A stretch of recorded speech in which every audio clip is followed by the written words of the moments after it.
আসছি পরবর্তী খবরে। আর এবার আমরা সরাসরি নজর রাখবো মহাকুম্ভের দিকে। মহাকুম্ভে যোগী সরকারের মন্ত্রিসভার বৈঠক, উপস্থিত থাকবেন সরকারের 54 জন মন্ত্রীরা ছাড়াও 130 জন ভিআইপি থাকার কথা রয়েছে আজকের এই বৈঠকে। এবং বৈঠকে একাধিক যে প্রকল্পের প্রস্তাব নিয়ে আলোচনা হতে পারে বলে জানা যাচ্ছে। মহাকুম্ভে আজ যোগী সরকারের মন্ত্রিসভার বৈঠক রয়েছে এবং যেমনটা জানা যাচ্ছে যে সেই বৈঠকে উপস্থিত থাকবেন সরকারের 54 জন মন্ত্রী এবং একই সঙ্গে মন্ত্রীরা ছাড়াও 130 জন ভিআইপি থাকার কথাও রয়েছে এই বৈঠকে।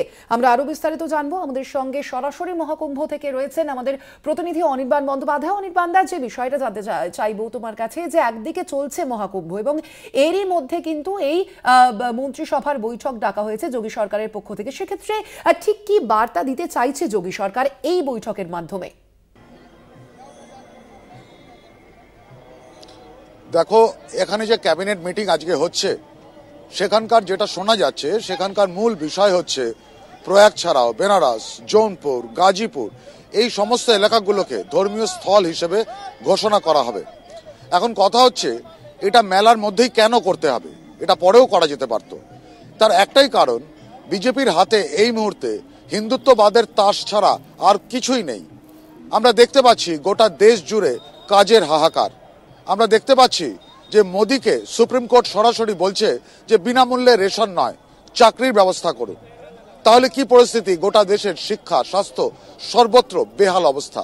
সেখানে দাঁড়িয়ে এই মুহূর্তে বিজেপির হাতে একটি তাস আছে, সেই তাসটাই তারা বারবার খেলে যাচ্ছে, আর তা হলো হিন্দুত্ববাদ।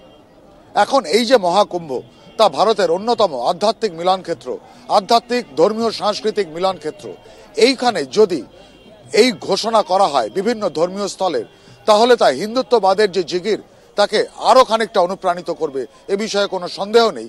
আর যার প্রতিফলন পড়বে ভোট বাক্সে। যে কারণেই মোদি এবং যোগী যুগপৎ এই জিনিসটাকে বেছে নিয়েছে যে এই কুম্ভ মেলাতেই আমরা ঘোষণা করব যে বেনারস, প্রয়াগ, জৌনপুর, গাজীপুর ইত্যাদি বিভিন্ন জায়গাকে ধর্মীয় স্থল হিসেবে ঘোষণা করার। তা না হলে কুম্ভ মেলার মতো একটা মেলা, যেখানে কোটি কোটি মানুষের লোক সমাগম হচ্ছে, এখানে আলাদা করে ক্যাবিনেট মিটিং বসলে ভিআইপিদের ট্রিটমেন্ট দিতে গেলে সাধারণ মানুষ যে পরিষেবা থেকে তাদের পরিষেবা যে নষ্ট হবে, তারা যে পরিষেবা ঠিক করে পাবে না, এতে কোনোই সন্দেহ নেই।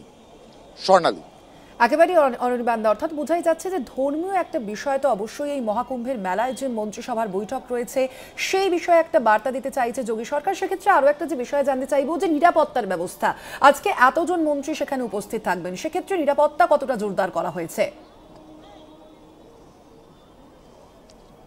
দেখো, এখানে বলা হয়েছে অনেক কিছুই। সরকারের তরফে বলা হয়েছে এখানে এয়ারফোর্স থাকবে, এখানে আর্মি থাকবে, সবই থাকবে। কিন্তু আমরা যে গোটা মেলায় ঘুরছি, এখানে আমরা দেখতে পাচ্ছি অল্প কিছু বিএসএফ এবং তার সাথে দেখতে পাচ্ছি এমন কিছু লোকজন যাদেরকে দেখেই বোঝা যাচ্ছে তাদেরকে সাময়িকভাবে এই কাজে নেওয়া হয়েছে। এছাড়া কিছু পুলিশও রয়েছে, কিন্তু আর্মি বা এয়ারফোর্সের কোনো চিহ্ন আমরা দেখতে পাইনি। যেখানে স্নানার্থীরা স্নান করছেন সেখানে তাদেরকে বাঁচানোর জন্য নৌকো আছে প্রচুর, কিন্তু আমরা সে ছবি আগেও দেখিয়েছি আমাদের চ্যানেলে, যে সেখানে লাইফ জ্যাকেট পরা মাত্র দু একটি লোক পাহারা দিচ্ছে, বাকি নৌকোগুলো কিন্তু পরপর ফাঁকা পড়ে রয়েছে।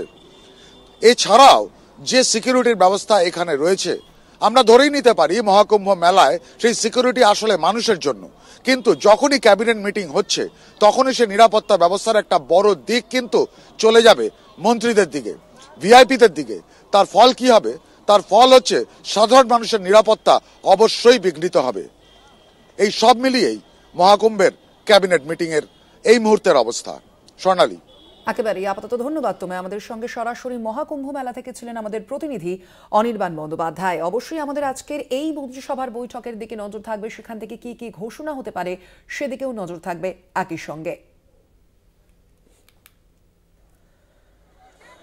এই মন্ত্রিসভার বৈঠকে আজ উপস্থিত থাকবেন সরকারের 54 জন মন্ত্রীরা ছাড়াও 130 জন ভিআইপি উপস্থিত থাকার কথা রয়েছে এই বৈঠকে এবং সে কারণেই আরো আঁটোসাঁটো করে দেওয়া হয়েছে নিরাপত্তা ব্যবস্থাও।